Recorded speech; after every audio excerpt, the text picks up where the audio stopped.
감사합니다.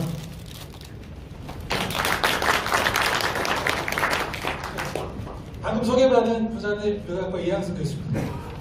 마이크는 쥐고 하겠습니다. 오늘 제목이 한동훈, 그 다음에 메가시티, 그리고 4.10 총선입니다. 오늘 지금 부산에서 버스 타고 왔어요. 그래서 어쨌든 저를 이렇게 부족한데도 이렇게 저를 불러주셔서 먼저 대단히 감사하다는 말씀 다시 한번 드리겠습니다. 감사합니다. 제목을 제가 좀 이렇게 잡아봤어요. 전라도 시스템 부자 비정상적 과일이라고 잡았거든요. 참 제가 시간이 몇 분 주어진 건가요? 4시 반까지. 그럼 지금 시간이 지금 4시 반까지. 네, 지금 시간이 몇 시입니까? 4시 15분 주어진 건가요? 1시간 15분요? 예, 그럼 좀 천천히 해도 되겠네요. 예. 15분 정도는 그 질의응답 시간. 네, 좋습니다. 예. 그러면 예, 강의가 거의 끝날 쯤 되면 먼저 저희가 한번 시도를 보내드릴게요. 알겠습니다. 그 제목이 한동훈, 메가시티, 그리고 4.19 총선인데 저는 저 솔직히 말씀드려서 키워드는 저는 총선이라고 생각해요. 4.19 총선.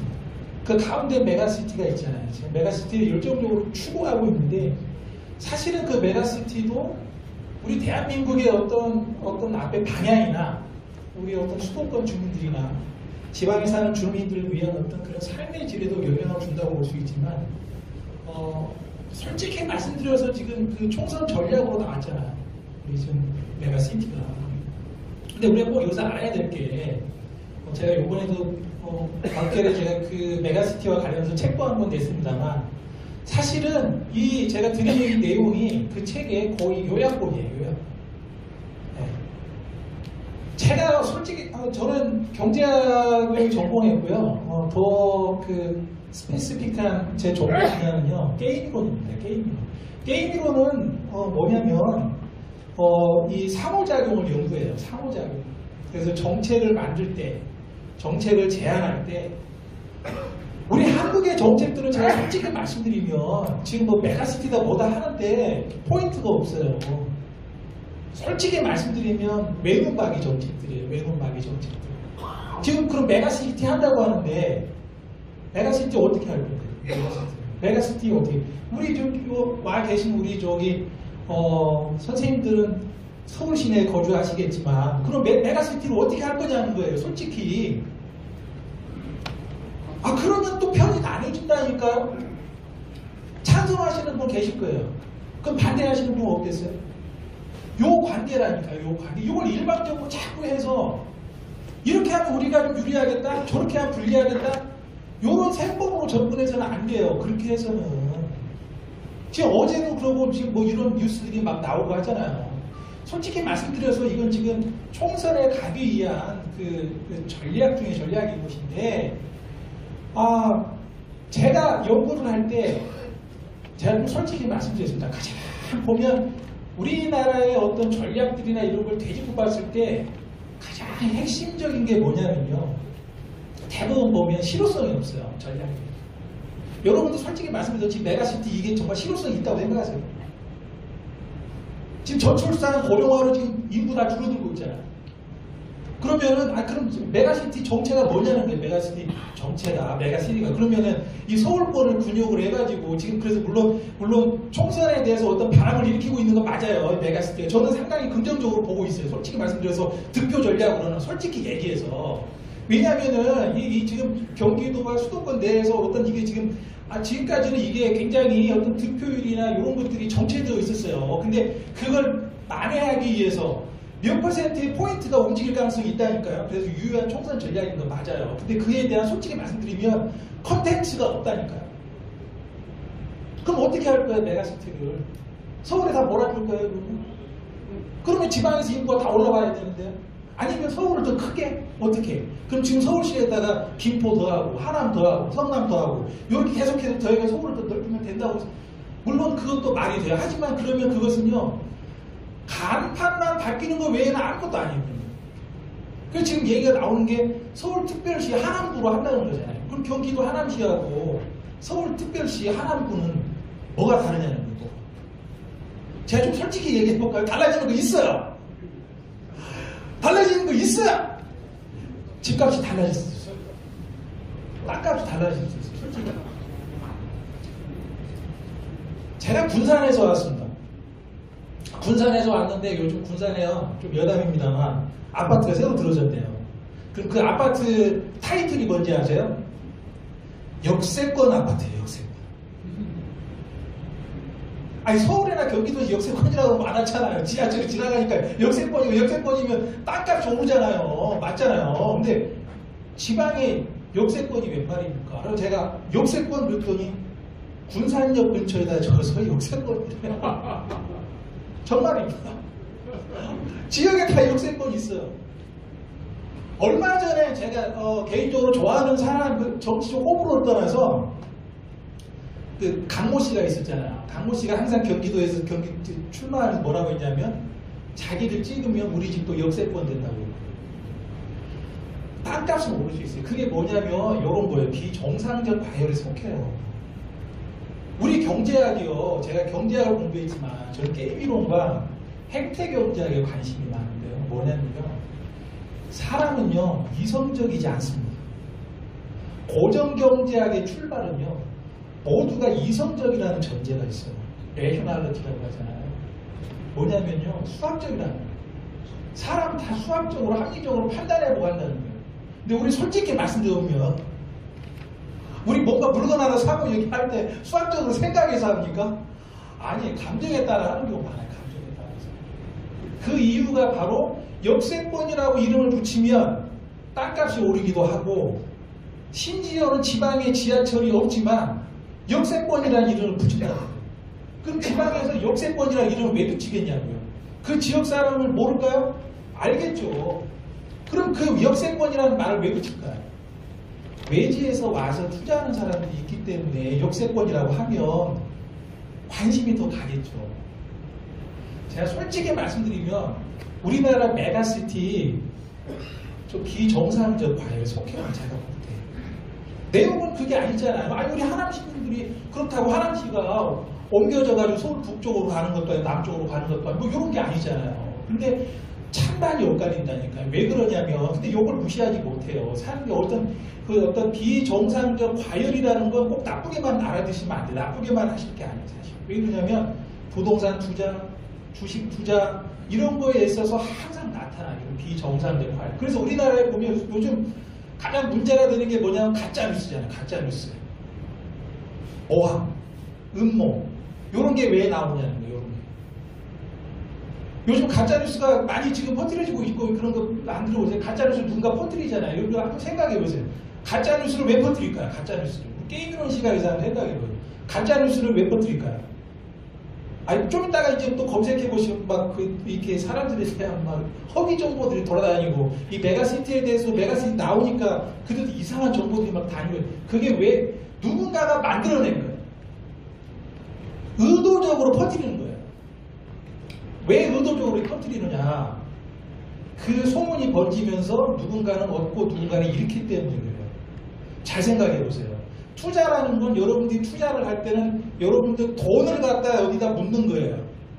하지만 음모를 퍼뜨리거나 소문을 퍼뜨리는 건 비용이 안 들어가요. 미천이 안 들어갑니다. 대신 주식값을 오를 수가 있어요. 오를 때 팔고 나가면 되는 거예요. 땅값도 마찬가지라고요.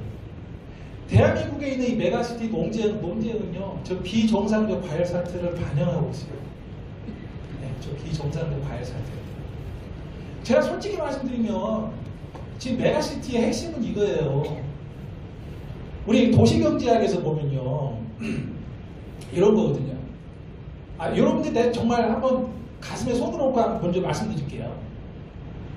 여러분들 생각하실 때, 이 대한민국 하면은 먼저 딱 떠오르는 도시가 어디입니까? 솔직히. 네? 서울이죠. 그러면 서울보다 우리나라 두 번째 도시가 어디예요? 부산이잖아요. 정답. 브라질 마시고 하겠습니다. 브라질 마시고 할게요. 그럼 제가 여쭤볼게요. 그럼 부산이 서울에 다른 두 번째 도시잖아요. 맞죠?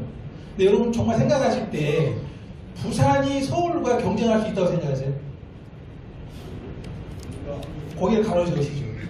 천만의 말씀이에요. 대한민국 국민들 중에 부산이 서울과 경쟁할 수 있다고 생각할 수 있는, 부산이 고향이신 분은 죄송합니다. 부산이 고향이면 죄송해요. 하지만 부산이 서울과 경쟁할 수 있다고 믿는 사람은 제가 볼 때 솔직히 말하면 단 한 사람도 안 계세요. 한 사람 있어요, 저예요.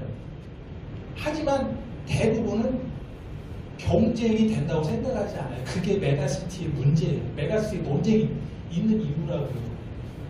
경쟁이 아니에요. 경쟁이. 제가 잘못 들었어요. 질문을. 경쟁이 아니고 우리 한국분도 어떻게 얘기하시는지 아세요? 급이 다르다고 얘기해요. 자, 다시 여쭐게요. 서울하고 부산이 급이 같아요? 전혀 다르요. 가보세요. 급이 다르요. 급이 다르다고요. 급이. 근데 이게 있습니다.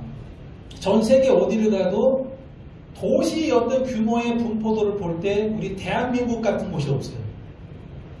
다른 지역 대부분 보면 가장 큰 도시에 경쟁 도시가 하나씩 있습니다. 도쿄는 오사카가 있고요. 공산주의 나라 중국도 베이징 있으면 샹하이가 있어요. 미국은 말할 것도 없어요. 미국의 수도는 워싱턴입니다. 하지만 인구가 가장 많이 사는 데는 뉴욕이에요. 근데 세상 모두가 좋아하는 명문대학 하버드는 보스턴에 있어요. 돈이 많은 곳은 LA예요. 사람 살기 좋은 곳도 LA예요. 그럼 캘리포니아의 중심이 LA냐? 아니, 샌프란시스코 사람들 난리나요. 삶의 지수가 높은 데는 플로리다예요. 돈이 많은 데는 텍사스예요. 텍사스 주 하나가 캐나다 전체 경제력으로 맡고 있습니다. 그러면 미국의 정말 중심 어디냐? 시카고 사람이 시카고라고 생각해요. 지도를 놓고 가운데 있잖아요. 대한민국은 제가 지금 드린 말씀 모든 중심이 다 서울이에요. 가장 크고 가장 돈이 많고 가장 힘이 세고 모든 권력이 다 있고. 우리 전라도 한번 얘기해볼까요? 전라도 왕년에서 전라도에 살자리하고 뭐 이렇게 오피니언 리더들 다 서울 살아요. 이게 무슨 지방자치냐고 이런 게. 이 과정에서 메가시티가 나온다니까요. 메가시티 논쟁이 나오는 건 뭐냐면 이론적으로 말씀드리면 폴 크루그만이라는 교수가 예전 노벨 경제학상을 받은 교수인데 제가 무역학과잖아요. 무역학과 하면 사람들이 이렇게 생각합니다. 무역학과, 아니 당신 무역학과가 왜 이런 얘기를 해? 그것은 옛날 무역이에요. 무역이란 배 타고 나가서 뭐 이렇게 물건만 사서 이렇게 팔고 하는 무역이 아니에요. 무역이라는 건 뭐냐면 말씀 그대로 국제경제학이기도 하고 국제경영학인데 중요한 건 뭐냐면요. 이 모든 어떤 이 상거래 행위, 이 무역이라는 별게 아니잖아요. 우리 국내에 있는 걸 이렇게 넓힌 거란 말이에요. 대한민국 무역 의존도가 얼마나 높습니까? OECD까지 우리 한국보다 이 무역 의존도 높은 나라가 없어요. 대한민국의 번영은 다 무역에서 온 거예요. 무역, 자유무역에서 온 거예요. 그것도. 무역을 빼고 설명할 수 없다고요. 그 개방경제인 거라니까요. 그런데 그 어떤 폴 크루그만이 무역이론가예요. 무역이론가인데 노벨 경제학상을 왜 받았냐면 바로 이러한 어떤 경제지리학, 메가시티가 경제지리학에서 온 겁니다. 이코노믹 지오그래피를 생각하는 거예요. 옛날 경제학은 그 공간균형이라는 게 없어요. 공간균형. 공간균형이라는 무슨 말이냐? 아담 스미스 이래로 데이비드 리카르도까지 전부 다 보면 나라 간의 어떤 무역 교역량이 얼마큼 변했냐? 그러면 국민소득 수준이 얼마큼 변했냐고 보는 거예요. 근데 우리 대한민국 놓고 보시더라도 그게 아니잖아요. 부산 다르고 서울 다르잖아요. 모든 건 다 서울에 쏠려 있잖아요. 몰림과 쏠림의 현상이 나타난다고요. 그게 공간균형이에요. 스페이셜 한 그 이퀄리브리엄이라고 한다고요. 그 전까지는 그 생각을 못했단 말이에요. 그래서 그 나라 안에서도 보게 되면 지역별로 다 다르단 말이에요. 국민소득이 아니라 지역별 소득 수준이 다 달라요. 대한민국 지금 지역소득이 가장 높은 건 얼마 전까지 울산이었어요. 울산. 1인당 8만 달러였어요. 전라도는 2만 달러, 4배 같은 격차가. 예전에는 그런 공간균형 생각을 안 했어요. 그냥 나라면 같은 나라라는데 그 나라 안에서도 지역별로 격차가 크다니까요. 우리나라 사회는 그걸 외면해왔어요. 왜 그러냐면 솔직히 말씀드리면 먹고 살기 바빴기 때문에 그 공간균형에 대해 생각을 못 해왔는데 이제와 그 수요가 생긴 거예요. 이제 왜 그러냐면 지역 소멸이 나타나고 있잖아요. 지역 소멸이. 그 서울로 계속 몰리잖아요. 서울은 인구가 너무 많이 몰리고 있잖아요. 지금. 예. 저도 보세요. 제가 강연하려고 부산에서 오늘 눈이 엄청 많이 왔거든요. 고속버스가 여기까지 왔잖아요. 제가 버스 타고 왔어요. 이게 다 몰려있기 때문에 이런 거 아닙니까, 이게. 그러면서 여기서 보게 되면 비용도 발생하고, 물론 몰려있으면 직접 이익이 발생한다고요. 어글로머레이션이라고 해가지고, 몰려있으면 이득이 발생해요. 그래서 도시경제학이 있는 거예요. 예를 들면 한번 생각해보자고요. 이 하버드 대학의 에드워드 글레이저 교수가요, 책을 썼는데, 도시의 승리라는 책이 있습니다. 사실 지금 메가시티 논쟁도 거기서 나온 거예요, 사실. 도시의 승리 한번 시간 나면 읽어보세요. 네. 거기에 보면 뭐라 하냐면 에드워드 글레이저 교수가 뭐라고 하냐면 인류 최고의 발명품은 뭐라고 생각하세요, 여러분? 인류 최고의 발명품. 물론 사람들마다 다 달라요. 사람들마다. 자기가 뭘 전공하느냐에 따라 다르겠죠. 근데 인류 최고의 발명품은요, 도시래요, 도시. 지금 이 호모사피엔스 우리 인류만 보면 엄청나게 크게 모여서 살잖아요. 근데 다른 동물들은 그렇게 하지 못해요. 그럼 도시에 사는 이점이 있습니다. 이점. 물론 삶의 질이 높아지고 무슨 뭐 많이 누릴 수 있는 거잖아요. 근데 잘 한번 생각해볼게요. 에드워드 글레이저 교수 생각대로라면 만약에 우리 인류 사회에 이 도시가 없었으면요, 지금처럼 빠른 발전이 없었을 거예요. 생각해보세요. 왜 그럴까요? 그걸 직접 이익이라고 하거든요. 이렇게 모여있으면 이득이 있어요. 지금 우리 지금 이렇게 지금 선생님들 많이 모여 계시잖아요. 사람이 많이 모이면요, 이득이 발생합니다. 물론 안 좋은 점도 있어요. 왜냐하면 개 중에 생각 이상한 사람 많잖아요. 좀 우리 흔히 약간 또라이들이라고 해서 또라이들도 많고 그러잖아요. 근데 사람이 모이면 똑똑한 사람도 모여요. 똑똑한 사람이 많아집니다. 그 똑똑한 사람의 솔직히 얘기하면 우리 인류가 모두가 똑똑할 필요가 없다는 거잖아요. 지금 몇몇 사람이 어떤 창의적인 아이디어가 하나 나오면 그 아이디어가 도시에서 빠르게 전파가 된다는, 빠르게. 그러면서 그게 혁신을 가져온다는 게 이노베이션. 그래서 다 맞물려 있는 거예요. 이게 이노베이션, 요즘 뭐 혁신 논쟁, 그 다음에 지금 우리나라 지금 신성장 동력 찾고 있잖아요. 신성장 동력이 없다니까요. 다 묶여 있는 거예요, 이게. 이걸 자꾸 떼내서 이걸 막 이 정책을 연구하시는 분들이, 저는 정치인이 아니에요, 저는. 전 정책을 연구하세요, 정책을. 경제 정책. 근데 그게 보면 이런 메가시티, 신성장 동력, 미시, 고시, 게임 이론이 다 합쳐져 있는 거라고요. 근데 제가 이 자리에 들어서 꼭 말씀드리고 싶은 건 뭐냐면 한국의 경제 정책은 양이 아니라고, 양이 아니라 시스템이에요, 시스템. 근데 꼭 양적인 접근을 해요, 양적인 접근. 인구가 줄어든다. 나이가 많아진다. 지금 사람들이 결혼을 안 한다. 출산율이 낮아진다. 양적인 개념이잖아요. 그러면 우리 또 한번 얘기해 볼까요? 그럼 제가 한번 말씀드려볼게요. 그러면 지금 인구가 줄어서 문제라고 하잖아요. 그럼 제가 질문드리면, 그럼 인구가 많아지면 나라가 잘 사나요? 인구가 많아지면 경제가 좋아지나요? 천만의 말씀이에요. 천만의 말씀. 만만의 콩떡. 그럼 지구 한번 우리 저기 세계 지도 놓고 한번 펴보세요. 잘 사는 나라는 대부분 인구가 적어요. 역설적으로. 잘 사는 나라, 그럼 자원이 많으면 잘 살까요? 아니요. 지금 잘 사는 나라 보세요. 다 자원도 없어요. 땅이 세상에서 가장 넓은 나라 러시아. 인구가 가장 많은 나라 원래 중국이 인도로 바뀌었죠. 지금 그 나라들이 선진국이에요. 석유가 많은 나라 중동, 사우디아라비아. 중남미 가도요, 인구도 많고 자원도 많고 관광 자원도 풍부하답니다. 근데 여러분들 중남미 여행 가시겠어요? 못 가신다고요. 왜? 위험해요. 왜 그러냐면 그 나라의 국가 시스템이 제대로 갖춰져 있지 않기 때문입니다.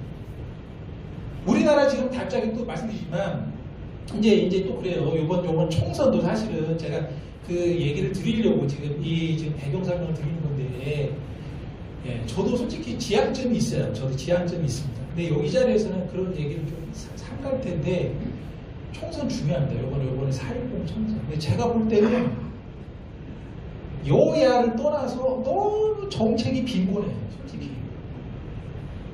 왜 그러냐면 전략적 마인드가 없기 때문에.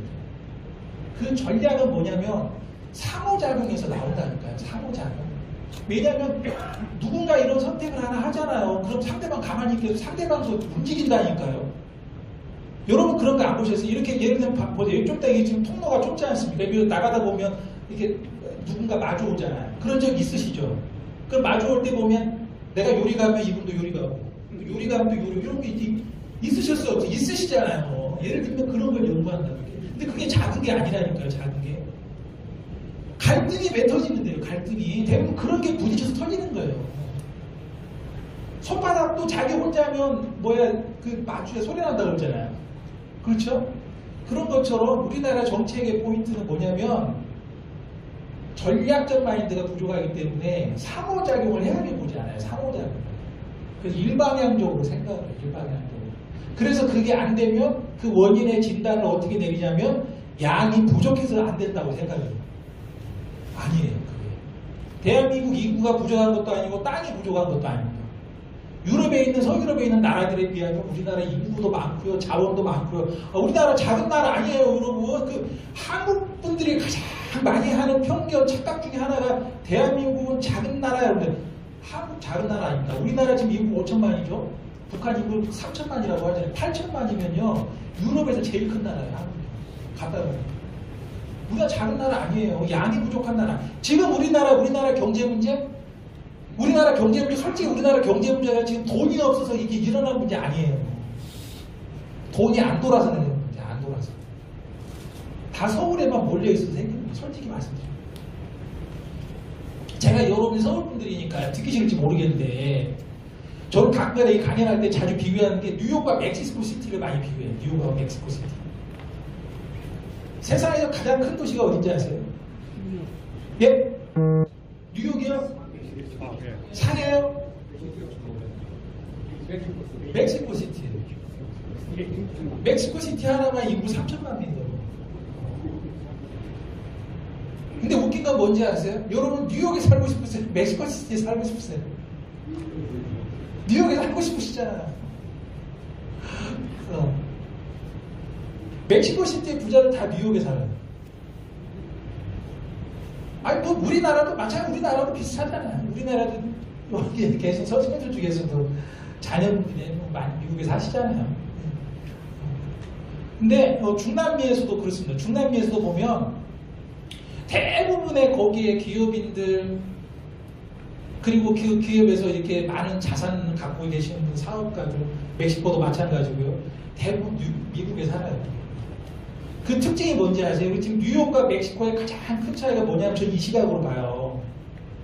뉴욕은 사람들이 돈을 쓰러 가고요.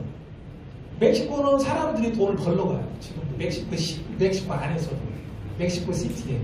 우리나라 서울의 모습은 어떨까요? 솔직히 옛날에는 돈을 벌러 갔잖아요. 서울에. 지방에서. 그래서 다 쏠림이 가중된 거 아닙니까? 올림이 현상이. 그래서 우리 서울 시민들 이렇게 놓고 보면 꼭 그 고향 얘기가 나오고 이 총선만 나오면 고향, 아니 왜 이 총선에 이렇게 지역 발전제 할 얘기가 요건데 지역 발전을 위한 아젠다가 왜 지방에서 만들어지지 않고 서울에서 만들어져서 고향 통해서 이렇게 내려오냐 이 말이에요. 우리나라 이게 단번 이게 결정 과정이에요. 지역이 어떻게 발전해요? 지역이 발전을 못하니까, 도시 기능을 못하니까 자꾸 서울로 쏠리는 거 아닙니까? 네. 네. 메가시티 논쟁은 사실 서울만 있는 거 아니에요. 이 핵심은 뭐냐면 권역별로 쪼개자는 거거든요. 서울권, 부산권, 뭐 광주권, 뭐 대전권. 그런데 제가 볼 때는 솔직히 좀 말씀드리면, 제가 좀 솔직히 말씀드릴게요. 그렇게 그 문재인 정권 때도 그 얘기가 나왔어요. 지방 분권 얘기가. 메가시티 사실은 지방 분권을 얘기한 거거든요. 왜냐하면은 지역별로 거대 도시들을 만들어서 묶어가지고 예를 들면은 뭐 그 얘기 뭐라고 했어요? 뭐 준 연방제 비슷하게 해가지고 권역별에서 지방의 분권을 많이 이렇게 해가지고 분권화한다는 얘기잖아요. 분권화. 기억나세요? 허무해요. 대한민국 그런 지방 분권화는 될 수가 없어요. 메가시티라고 하면 솔직히 서울 메가시티는 말이 돼요. 전 서울 사람이 아니지만 저는 현실적으로 말해요. 현실적으로. 근데 잘 보세요. 어떻게 지방을 5개로 몇 개로 쪼개가지고 여러 가지 모든 어떤 재원이 부족한 가운데 지방을 쪼개가지고, 그러면 막연히 지방에다가 권한을 실어주고 쪼개가지고 이렇게 권역별로 나눠서 분권화 해가지고 이렇게 한다 그러면 그러면 지역민들이 메가시티의 핵심은 이거예요. 그러니까 폴 크루그만 교수가 뭘 하느냐면 거기 때부터 이제 이 경제지리학 개념이 생긴 건데 거기서 이 메가시티 논쟁이 나온 거거든요. 그 교과서적인 얘기예요. 근데 폴 크루그만 교수가 지적한 건 뭐냐면 이 지역은요 핵심부 기능과 주변부 기능이 있습니다. 우리 대한민국에서 핵심부 기능은 서울이 해요. 그럼 서울권을 쪼개놓고 보면 또 핵심부 기능이 또 달라요. 핵심부 기능은 서울이 하고 경기도는 또 서울을 떠받치는 주변부 기능을 하고 있는 거라고. 그러면서 돌아간다니까 이게 돌아가요. 이게 다이나믹스가 있는 거예요. 그 전체가 이렇게 해서 돌아가면서 그렇게 어떤 동적인 과정을 통해서 이 경제도 성장하는 거거든요. 이렇게. 근데 지금 그 중에 하나가 안 돌아가고 있는데 제대로. 아니 너무 잘 돌아가는데 한국 너무 빨리. 왜 그러냐면 서울을 중심으로. 그러니까 나머지가 소외돼서 가고 있는 거예요. 그래서 나중에 이제 정책가들이 그러다 보니까 그거에 대한 어떤 나름대로 아이디어를 낸 것이 문제인데 지방 분권 문제 있어요. 지방 분권. 그러니까 지방을 권역별로 쪼개서 이렇게 한 거예요. 근데 제가 이 시점에서 하나 질문을 드릴게요. 자, 시간 많이 남았습니까? 예전에 한 방금 막 짜는 거 같은 시간 빨리 해주세요. 얼마 전에 좀 우리 국가적으로 불행한 사태가 있었죠. 부산 가덕도에 가셨다고 우리 이재명 대표님 거기서 그런 불미스러운 일이 있었잖아. 그 논쟁이 벌어졌죠. 그래서 우리 이재명 대표님 어떻게 하셨어요? 부산대 병원 갔다가 서울로 헬기 타고 가셨잖아요. 그죠? 그게 보면 지방 분권의 허물을 말해줘요. 아 진짜. 그건 제가 봤을 때 그건 정말로 사실 슬픈 일이에요. 그건 우리 게임이론에서 말하면은 그걸 신호라고 그러거든요. 신호를 준다고 하거든요. 그걸 보고 다른 사람들은 부산 시민들 많이 서운했을 거예요. 솔직히. 서운하지 않았을까요? 아까 제가 말씀드렸죠. 부산이 대한민국 2대 도시라고. 맞죠? 그럼 그 2대 도시의 가장 큰 도시의 가장 큰 대학교가 부산대학교. 거기에서 그 부산시 대학병원 외상광역센터가 있었고 부산일보 보도를 보면요. 모든 조건이 부산대 그 광역센터가 훨씬 더 나았다는 거 아니에요. 근데 거기 갔다가 부산대 병원의 그 어떤 주치의가 반대를 했대요. 왜냐하면 충분히 거기 치료할 수 있는데 그걸 무시하고 간 거잖아요. 어쨌든 뭐 자세한 건 모르겠어요. 이게 뭐냐면 저는 이제 그 내막은 모르겠고 중요한 건 엄청난 신호를 발송한 거예요. 우리 이 대표께서. 어떤 신호일까요? 국민들에게 신호란 건 여러분 이런 거예요. 게임이라는 신호는요. 사람이요. 이 고정경제학에서 예전에 다 동시적으로 봐요. 동시적으로. 수요가 있고 공급이 있고 뭐가 먼저가 있는데 먼저가 없고 이 그래프를 그려놓고 그냥 동시적으로 발생하는 거 보거든요. 아니에요. 다 순서가 있어요. 순서가. 신호라는 게 뭐냐면요. 신호라는 게 여러분 이런 게 운전하시잖아요. 운전하시는데 한번 운전하시는데 여러분들 앞에 보면 사거리 딱 닥칠 때마다 어떻게 하고 가세요? 사거리에서 옆에 사람 오나 안 오나 보고 가세요? 보고 브레이크 한번 밟고 갔다 이렇게 가세요? 아니죠. 청신호 켜지면 밟잖아요. 그냥 밟으시죠. 그죠? 기분 좋아. 그래 청신호 켜진다고 하잖아요. 빨간 신호 들어오면 빨간 신호 들어오면 어때요? 이제 이게 브레이크를 밟고 그쵸? 노란 신호 들어오면 어때요? 속도를 줄이라는 얘기잖아요. 우리나라 신호를 잘못해서 그래요. 노란 신호가 들어오면 빨리 가라고 신호를 해서 더 빨리 밟잖아요. 그래서 사고 난다, 사고. 왜냐하면 신호를 잘못 이해하는 거예요. 그게. 그렇잖아요. 원래 노란불이 켜져야 이제 슬로우 다운 하라는 얘기잖아요. 앞에 멈추라고. 근데 우리는 어때요? 솔직히 보면 노란불이 켜면 빨리 갈 때 생각이 더 가속을 해버리잖아요. 그런 경우 있으세요? 없어요? 솔직히. 있잖아요. 그 신호예요, 신호. 그 신호가 그렇게 중요하다는 거예요, 신호가. 그러니까 신호를 이해하는, 왜냐하면 신호를 받아들여요. 잘 보시면요, 여러분들 뭔가를 선택하실 때 직접 어떤 수학적 계산을 통해서 한다기보다는 신호를 보고 결정하는 경우가 많습니다. 대표적인 게 우리가 운전할 때 다 신호 보고 하죠. 비행기도 다 신호 보고 가는 거예요. 제가 그거 말씀드렸잖아요. 시간 10분 남으면 신호를 보내달라고. 신호를 보는 거 아는 거 물어보고 있는 게 아니잖아. 이 대표가 발송한 신호는 뭐냐면 이런 거예요. 야, 세상에 우리 이 대표님은 아주 유력 정치인이잖아요. 그렇죠? 그렇지 않을까요? 제1당의 대표잖아요. 제1당의 대표고 지금 민주당이 해온 정책들을 보세요. 지역을 발전시키고 분권하겠다, 뭐 지역이 평등하고 어디 하고 심지어 지역 의사제까지 하겠다고 그런 정책을 얼마나 많이 얘기해왔어요. 그쵸? 근데 막상 자기가 목에 상처가 좀 나고 이렇게 하니까 어때요? 헬기로 빼버리고 서울로 갔다는 거 아니에요? 그럼 사람도 어떻게 생각해요? 아, 역시 지방은 수준이 낮구나. 그래서 제대로 된 걸 하려면 서울로 가야겠구나. 이런 신호로 받아들이겠죠. 그러한 사태가 벌어졌던 곳이 부산이에요. 부산. 제주도도 아니고.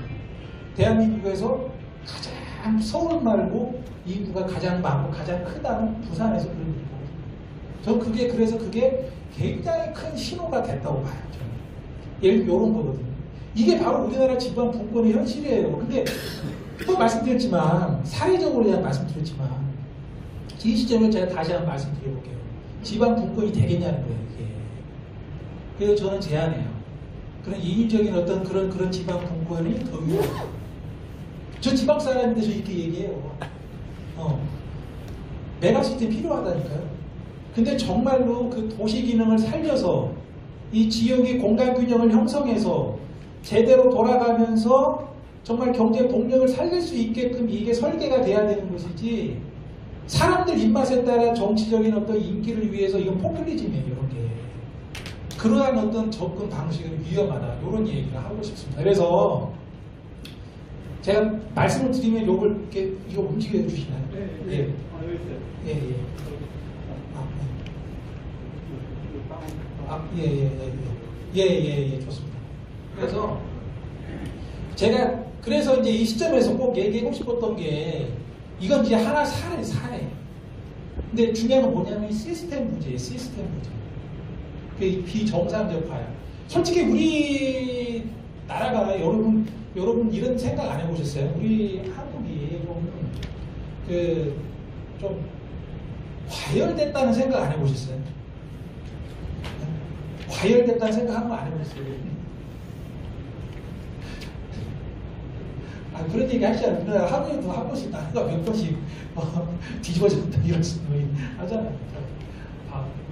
그래서 저 얼마 전에 요게 있었습니다. 우리 지난 8월에 전라도 그 새만금 있었던 여러분 기억나시죠? 그게 우연이었을까요?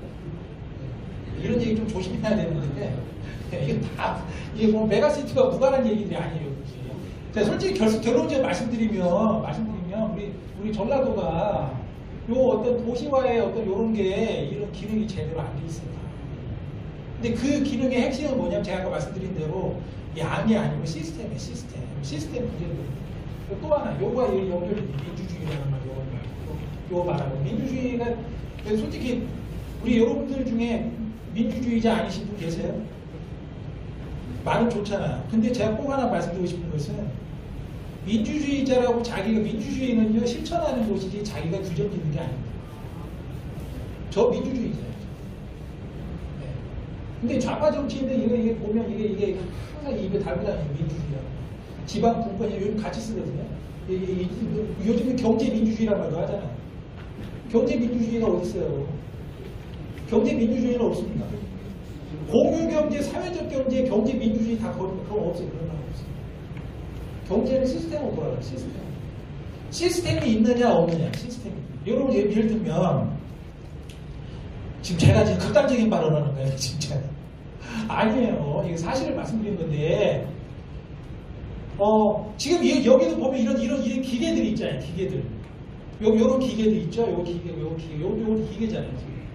기계가 착한 기계 있고 나쁜 기계 있어요. 기계는요 잘 된 게 있고 안 되는 게 있어요. 기능이 좋고 기능이 나쁘고 빠르고 요런 게 어떤 기계인 것이 경제도 마찬가지. 경제는 사이언스예요. 과학에 착한 과학이 어디 있고 나쁜 과학이 없어요. 근데 우리나라에만 있어요. 착한 경제, 나쁜 경제, 공유 경제, 무슨 경제? 요즘 경제 민주주의, 사회적 경제. 진짜 경제 민주주의는 뭐냐면요, 잘 사는 거예요. 잘 사는 거예요. 메가시티에 이어서 진짜 한국이 추구해야 할 정말 경제 민주주의라면요, 공간 균형이 실현되는 거예요. 또 오해하시면 안 돼요. 이걸 근다고 해서 그러면 n분의 1로 쪼개가지고 분권해갖고 5분의 1로 나누자는 게 아니라니까요. 제가 먼저 결론을 말씀드리면 동적 자기 조정이 있어야 돼. 동적 셀프 어드저스먼트, 나의 어떤 그런 셀프 어드저스먼트. 무슨 말이냐면 자본주의의 바탕은 시장 원리입니다. 시장 원리. 제가 말씀드렸죠. 경제 민주주의라는 말은 듣기는 좋아요. 공유 민주주의, 공유 경제. 듣기는 좋은데 사실은 기능이 중요해요. 기능. 네. 그래서 우리가 이 지방분권, 메가시티 사실 그것도 지금 그 핵심은 지방분권이 지방분권, 메가시티. 그래서 예를 들면 서울을 메가시티 하나 만들고 부산권 하나 만들고 뭐 대구, 경북권, 광주권 이렇게 만들자는 거지. 가장 크게는 3개를 만들자는 거거든요. 근데 문제는 뭐냐면 기능을 따져야 돼. 기능. 여기서 말하는 기능이죠. 기능. 그래서 여기 보면은 기능만 있고 외침만 하면 그건 허구다. 허구. 예. 자, 이런 거고. 그래서 그리고 또 하나. 그러면 내가 여기 하나 꼭 여쭤볼 게 있어요. 그러면 우리나라는 지방 분권이 왜 실현되지 않았다고 생각하세요? 지방 분권이 실현되지 않았기 때문에 지금 인위적으로 지방 분권을 하자는 거거든요. 지금. 그럼 지방 분권이 왜 실현되지 않았을까요? 또 얘기하거든요. 예산이 없어서 안 됐다는 얘기를 많이 해요. 예산이 없어. 근데 아니, 사실은 이 분배 시스템 때문에 그런 거예요. 분배 시스템. 제가 하나 여쭤볼게요. 부패가 우리나라 부패 심하죠.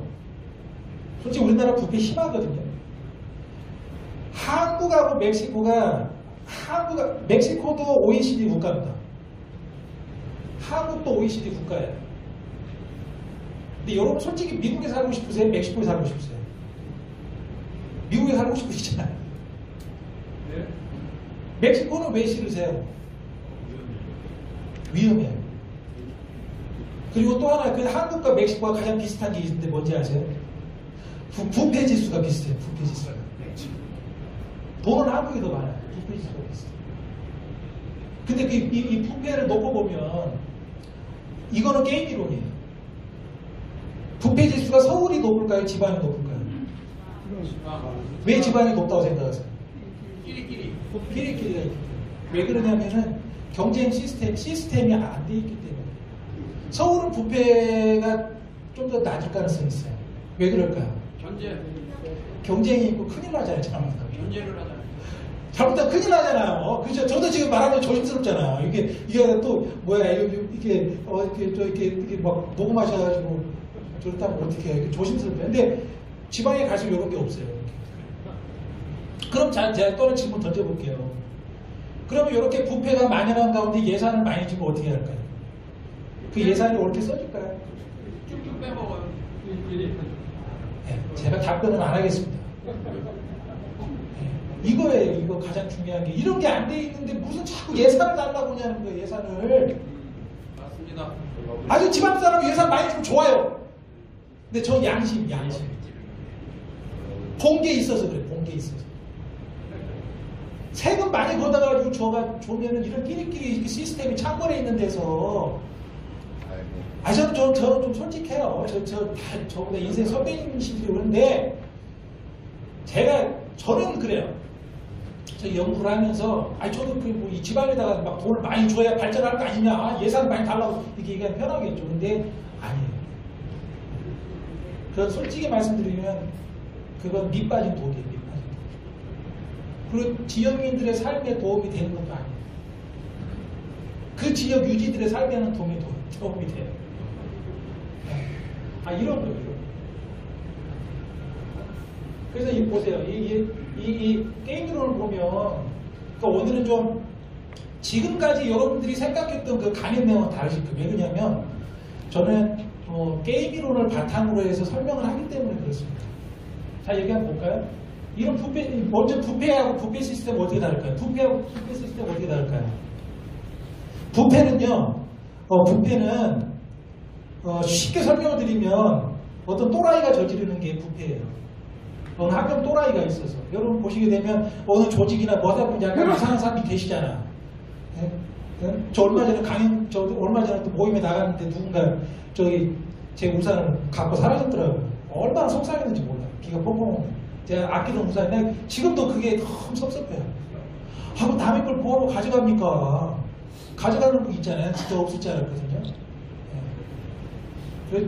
집에 가서 욕을 얼마나 얻어먹는 거예요. 네, 그 우산이 아까워서 그 소리가. 어디 가나 그런 사람도 있잖아요. 그건 예를 들면 부패라고 보면 돼요. 부패.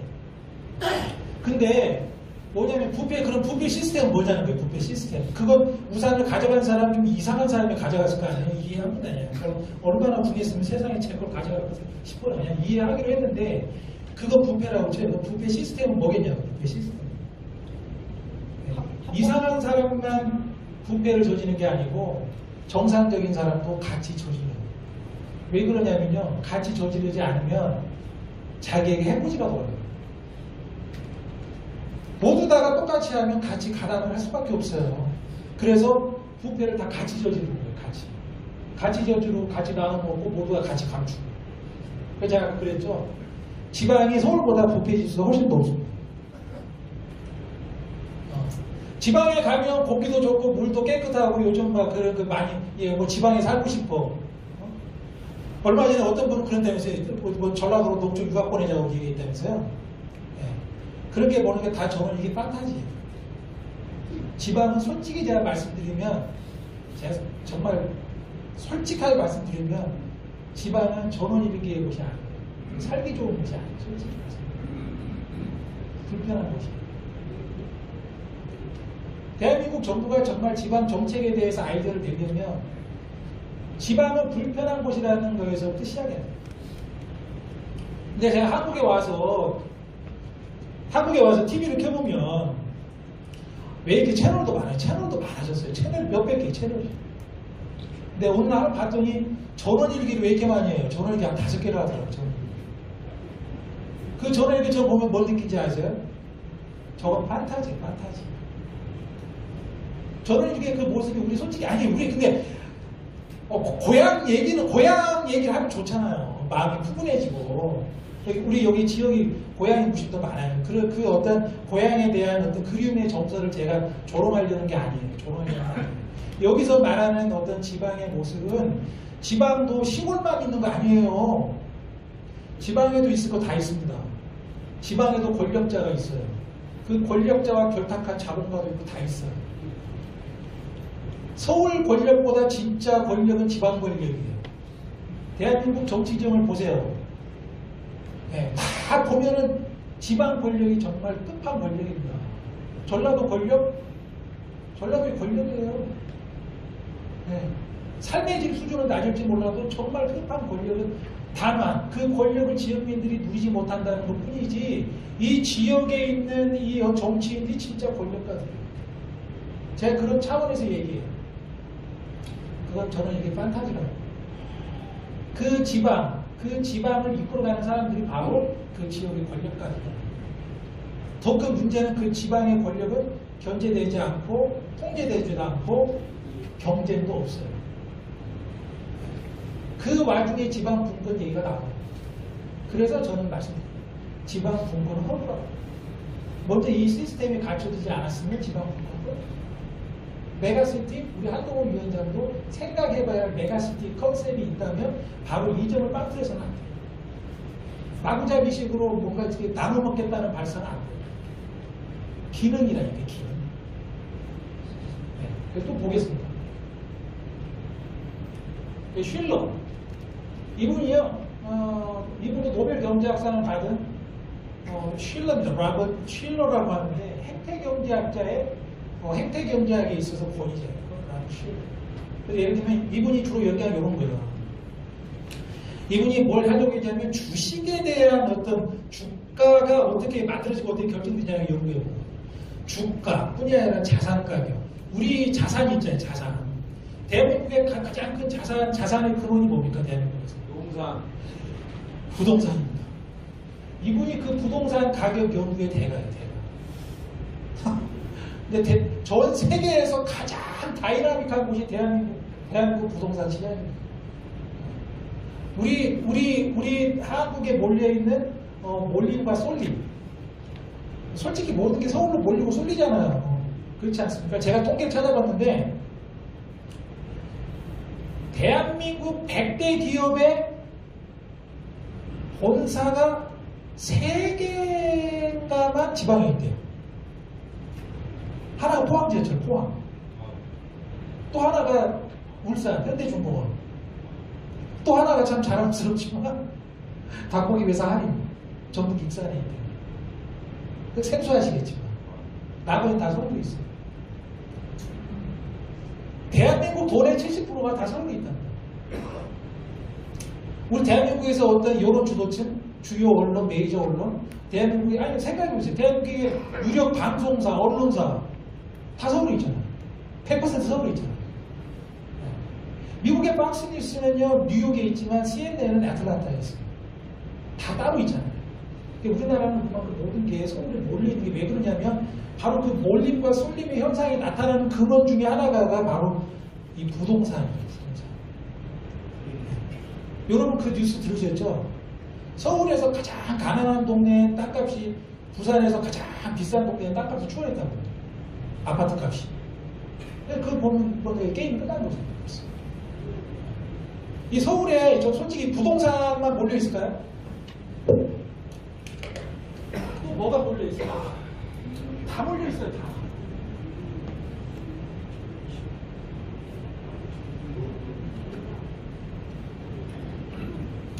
또 저기 서울로 몰리게 되는 게 또 뭐가 있어요? 그 이유가 교육입니다. 교육. 네, 잘 지적해 주세요. 교육이에요. 솔직히 말하면 대한민국에 있는 명문대학 다 대부분 서울에 있잖아요. 그렇죠? 격차가 더 심해져요. 네, 교수님들도 마찬가지예요. 교수님 지금 지방 대학에서 교수 채용이 어려워져요. 진짜 훌륭한 인재를 뽑아오려면 서울에서 벗어나기 싫어요.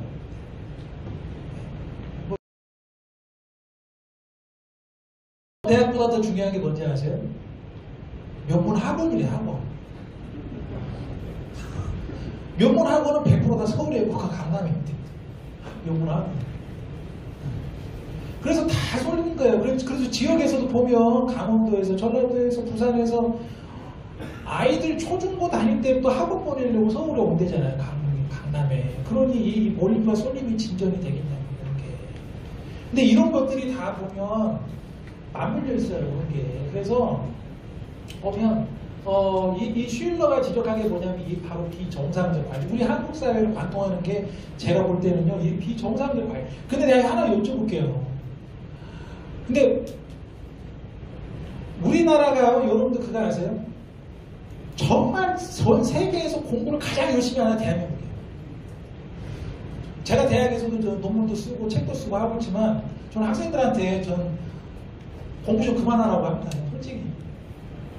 왜 공부를 그만하라고 하는지 아세요? 공부해도 달라질 게 없는데 뭐하러 공부 열심히 하냐고. 우리 정말 공부 열심히 하는 나라잖아요. 근데 우리 한번 생각해보세요. 공부를 이렇게 열심히 해가지고 우리나라 삶의 질의 수준이 달라질까요? 저는 생각이 달라요. 아니, 일단 하나씩 여쭤보고 싶은 게, 인생도 훨씬 이제 경험이 많으신 우리 저 선배님들이시잖아요. 선생님들이시잖아요. 전 국민, 온 국민이 공부를 다 잘할 필요가 있을까요? 온 국민이 공부를 다 잘할 필요 있어요? 그럼 요즘 축구는 왜 봐요? 축구 선수 왜 또 축구 못한다고 막 비난해요, 그러면. 축구 잘하는 사람도 있어야 되고, 야구 잘하는 사람도 있어야 되잖아요. 기술도 있어야 되고, 다 있어야 되잖아요. 공부는 솔직히 잘할 사람 몇 사람만 있으면 잘하면 되는 거 아닌가요? 창의적인 아이디어. 그리고 정말로 그 조직이 그 어떤 그러한 것들이 잘 굴러갈 수 있도록 작은 역할이라도 충실하게 잘 해줄 수 있는 이런 게 필요한 거 아닌가 싶어요. 네. 근데 이게 뭐냐? 바로 비정상적 과열. 비정상적 과열. 왜 그럴까요? 옆집 자녀가 공부를 잘한다는데 우리 집 자녀가 공부를 못하면 어떻게 해요? 그런 거 있잖아요, 솔직히. 그 조사를 해봤어요. 조사를 해봤는데 대한민국 가정의 92%가 사교육을 시킨답니다. 92%가. 근데 사교육을 시키는 동기가 이상해요. 동기가 이상하거든요. 사교육을 왜 시키냐고 그랬더니 구체적인 시키면 불안하니까요. 두 번째 이유는 뭔지 아세요? 옆집에서 시키니까. 근데 어떻게 안 시키냐? 이게 뭐 다 이런 거예요. 비정상 과연. 게임 이론에서 말하는 무슨 말이냐면 그게 지배 전략이고요. 지배 전략. 네. 이런 거 있잖아요. 지배 전략이 뭔지 아세요? 지배 전략이 이런 겁니다. 여러분 죄수의 딜레마 들어보셨죠? 요즘 우리 한국 뉴스에 많이 나오는 게 검찰이 많이 나오죠. 검찰이 이 나쁜 놈들 이게 피의자 잡아다가 신문을 할 거 아닙니까? 그렇죠? 그러면 어떻게 하냐면 요렇게 얘기를 할 거야. 이게 자 둘이 어떤 인간들 둘이서 이게 나쁜 짓을 했다 이거야. 요즘 우리나라 뉴스에 많이 나오잖아. 그래서 보면은 너 자백을 해라. 너 분명히 둘이는 알 거 아닙니까? 그렇죠? 둘이 나쁜 짓을 했는 건 알 거 아니에요.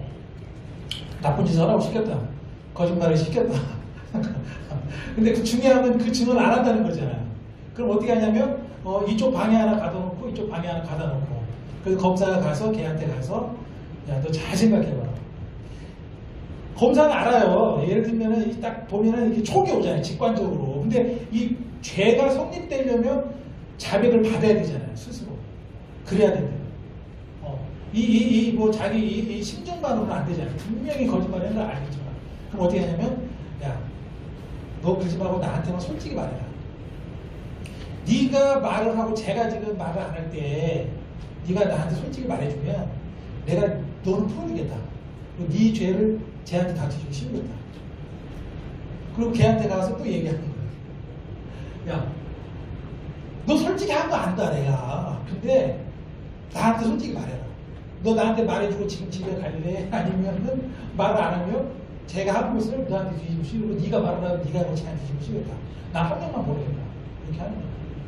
그러면 그럼 따로 가서 동시에 누르라고 하잖아요. 그럼 선택이 어떻게 되냐면 자백하는 게 지배 전략이에요. 왜 지배 전략인지 아세요? 자 생각해 보세요. 자 이쪽 애가 생각했을 때 만약에 상대 애가 자백을 안 한다고 하면 얘는 어떤 선택이 합리적일까요? 자백할까요? 자백을 안 할까요? 자백하면 빨리 보내준다고 했죠. 제가 자백을 안 할 때 네가 먼저 자백을 하면 보내준다고 했잖아. 그럼 자백을 해야겠죠. 그렇죠? 그럼 만약에 상대가 자백을 한다고 생각해보면 자백을 안 하면 자기가 다 주십시오. 그럼 자백을 한다고 생각하면 자백을 해야 돼요. 자백을 안 했다고 생각하면 얼른 빨리 자백을 해야 돼요. 물을 것도 없어요. 그럼 빨리 자백하는 거예요. 그냥. 그게 지배 전략이거든요. 지배 전략이 무슨 말이냐면 상대가 무엇을 하건 간에 상관이 없이 자기는 그걸 하는 거예요. 우리나라에 예를 들면 사교육 어떤 몰림과 쏠림이 바로 이런 현상이 나와 있는 거예요. 지배 전략, 지배 전략. 그래서 아까 말씀드렸잖아요. 이 허위 정보를 퍼뜨린 유인으로 대부분 보면 이 어떤 권력용, 그냥 또 말씀드리지만 이 메가시티 논쟁에서 중요한 건 보면 양이 아니에요, 양이. 재원이 부족하다, 좀 이런 거 아니에요. 다 보면 지금 시스템이 잘못돼요, 시스템. 이 안에, 그러니까 한국 사회가 지금 쉽게 말하면 몰림과 쏠림의 어떤 그 부작용이 나타난 상태예요, 지금. 그럼 그 몰림과 쏠림이 왜 나타나느냐? 바로 이런 거라니까, 이런 거. 이런 비정상적 과열이 빚어내는 거예요. 과열이 빚어내는 거예요. 근데 솔직히 이 비정상적 과열이 부동산 사교육 시장만 있나요? 네? 부동산 시장 사교육 시장만 있어요, 비정상적 과열이? 정치 시장에도 있잖아요, 정치 시장에도. 네. 여러분들 솔직히 우리 이제 4.10 총선 다가오지만 유권자들이 표를 찍을 때 우리 고정경제학자들 생각한 대로 수학적으로 생각해갖고 나한테 진짜 도움이 될 사람 누구 찍을 거라고 생각하세요? 천만의 말씀. 대부분 감정으로 찍어요. 뭐냐, 이런 허위 정보들이 퍼뜨려주고 이 허위 정보를 누군가 권력적으로 만들어서 지역민들 가장 표쏠림 현상이 심한 곳이 어디입니까? 표쏠림이 심한 곳이 어디예요? 전라도잖아요. 전라도. 이게 쏠림과 몰림의 현상이라니까 다. 그러니까 이 보세요. 인구와 자원은 다 서울로 쏠리고.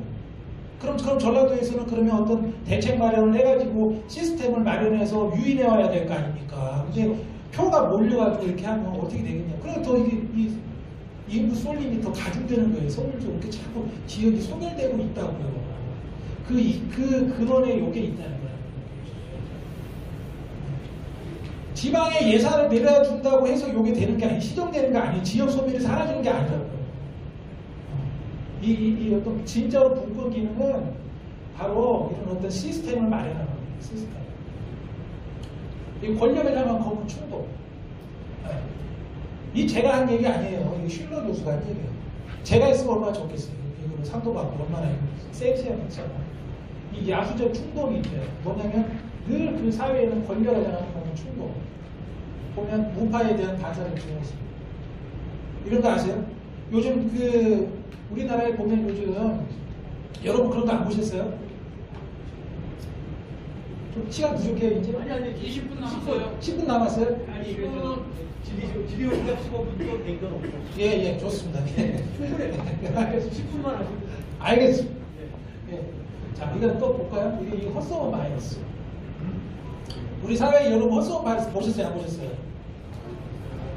이 헛소문 바이러스 이게 뭐냐면은 이게 쉴러라는 말이에요. 쉴러. 이야기는 전염된다. 이야기 바이러스거든요. 주식시장에서 가장 많이 이게 있는 게 이 소문이에요. 소문. 여러분 그거 아세요? 대한민국 정보가 가장 빠른 곳이 어디냐면 여기도 증권가예요. 여기도 증권가. 근데 그 정보는 항상 빠르게 가장 빠른데 올바르진 않아요. 왜 그러냐? 자기가 유리한 대로 정보를 터뜨리거든. 자기가 유리한 대로. 근데 잘 보세요. 여러분, 이 헛소문 바이러스 보셨어요? 안 보셨어요? 헛소문. 우리나라에 지금 있었던 이런 헛소문도 있잖아요. 후쿠시마 오염수 문제. 있었죠? 그 과장되고 이런 광우병 이런 거 있었죠. 그렇죠? 그뿐이 사드도 있었죠. 또 뭐가 있었죠? 한번 꼽아보세요. 뭐 소문 같은 거 많이 있잖아요. 또 예전에 또 막 무슨 막 소문, 검증 안 된 소문. 요즘 또 나오고 있잖아요. 뭐 많이 나오고 있죠. 어? 뭐요? 크게. 세워. 여러 가지 그 소문이 있었죠. 근데 중요한 건 그 소문들이 사실이 아닌 방좀 중요한 건 뭐냐면 정치적 영향력이 있다는 거예요. 그래서 이게 보면 권력을 향한 그런 충동이에요. 누군가 그냥 권력을 위해서 누군가의 헛소문을 퍼뜨릴 유인이 존재한다는 거예요.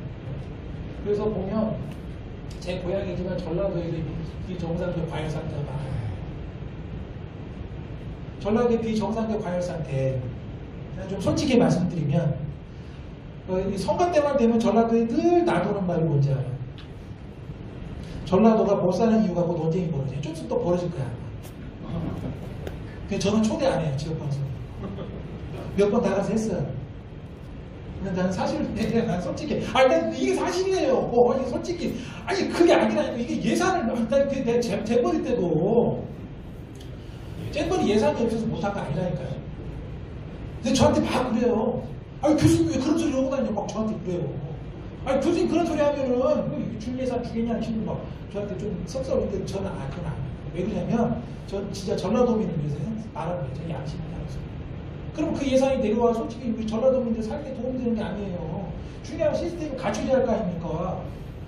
반대할 권리가 있어야 되는 거 아니에요. 전라도도. 왜 전라도는 항상 민주당을 그러면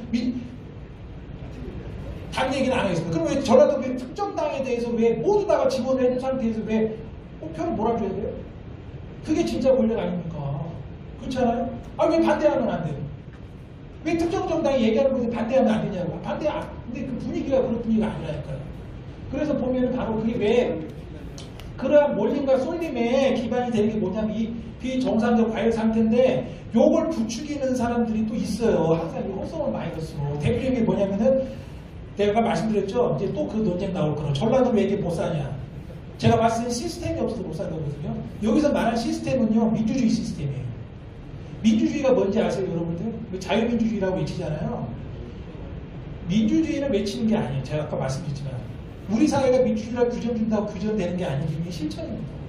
그 실천에 나오는 건 뭐냐면 시스템이 나오는 거예요. 그 시스템이 무슨 말이냐면 경쟁이에요. 경쟁. 상품시장 다 경쟁이잖아요. 독과점 되면 회사는 독과점 하면 안 되잖아요. 큰일 나죠.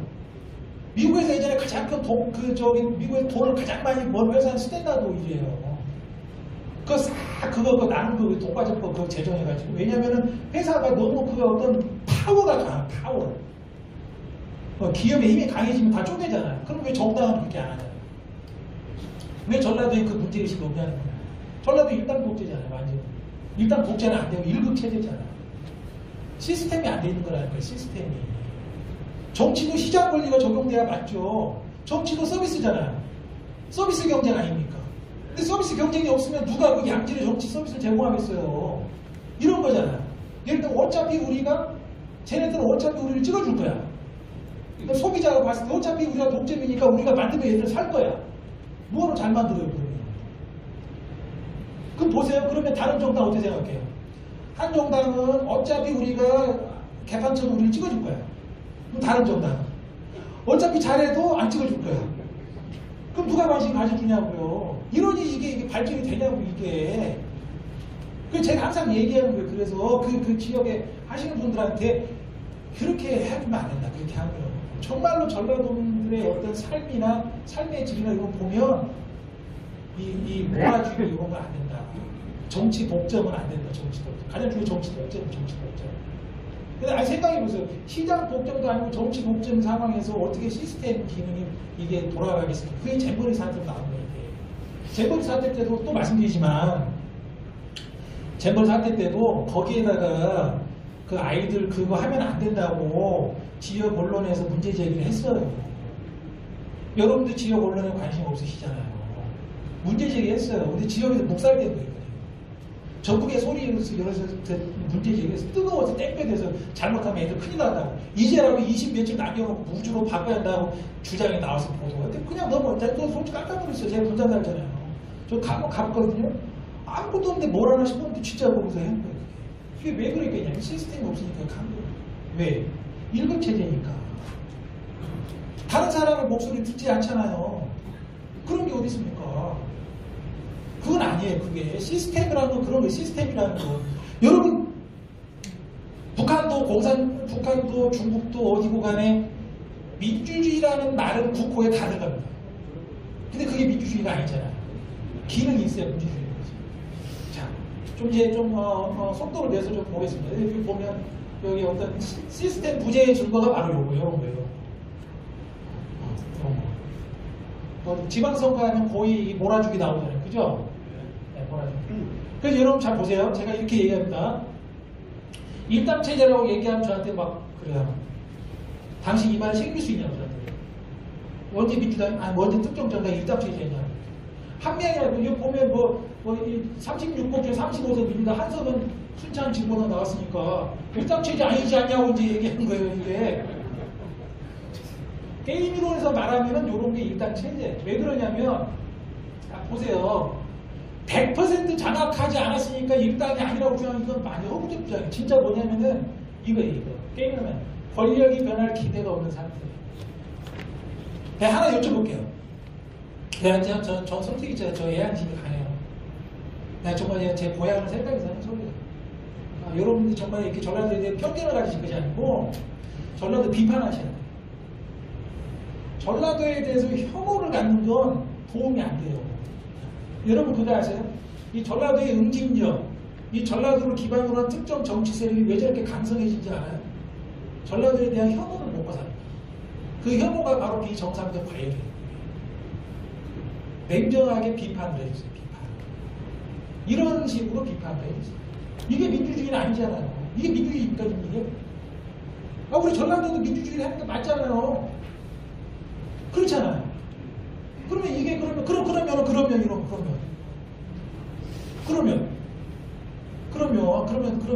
전라도는 예전에 소외가 됐고 뭘 해서 어째 해서 좀 이렇게 된 거 아니냐.